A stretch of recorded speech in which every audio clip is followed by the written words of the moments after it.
30.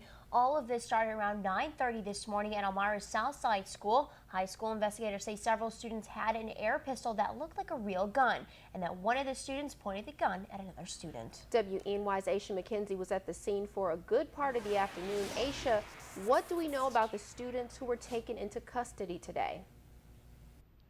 Well, guys, according to the Chemung County Sheriff's Office, a 14-year-old has been charged with menacing for pointing a gun at another student. A 15-year-old is charged with unlawful possession of a weapon by a person under 16, and the third student, 16-year-old Devin Torres, will be charged as an adult for menacing. Scared and shaken up, reports of a gunman in the Southside High School had students and parents fearing for their safety. Hunter Hansen, a senior at Southside, was on his way to school when he received a call from his friend in the building. She called me freaking out. She was like, "Oh my God, there's a bunch of cop cars here and our school's on lockdown." And I was like, "Why?" And she said, "I guess someone brought a gun in." What was thought to be a gun was actually an air gun, and no students were injured. The Chemung County Sheriff's Office and the New York State Police stayed on scene to secure the building.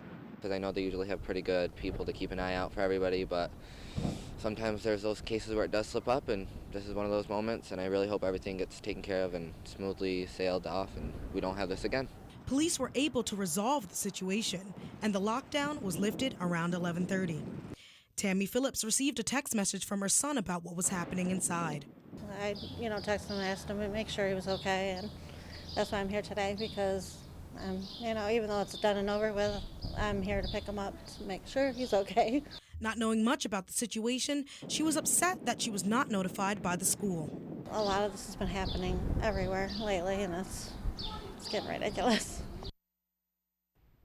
Investigators say the 16-year-old student Devin Torres had pointed the air pistol at a student the day before. The two juveniles were in Chemung County Family Court today. Torres was arraigned in the town of Southport Court. In the studio, Aisha McKenzie, WENY News.